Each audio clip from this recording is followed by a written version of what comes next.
दोस्तों, आज मैं आपको श्री जयशंकर प्रसाद जी द्वारा लिखित बिमल इंद की विशाल किरणें नामक कविता सुनाऊंगा, जो कि एक बहुत ही अच्छी कविता है और प्रकृतिवादी कविता है। इसे सुनकर आपको मज़ा आ जाएगा।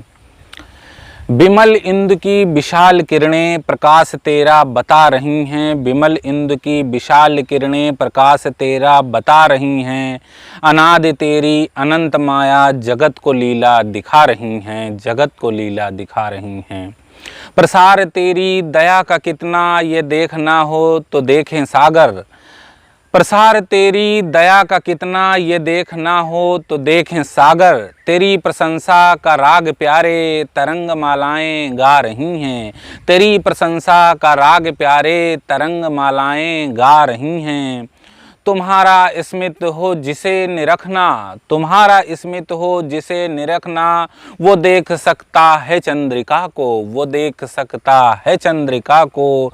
तुम्हारे हंसने की धुन में नदियाँ निनाद करती ही जा रही हैं। तुम्हारे हंसने के धुन में नदियाँ निनाद करती ही जा रही हैं। जो तेरी होवे दया दयानिधि तो पूर्ण होता ही है मनोरथ।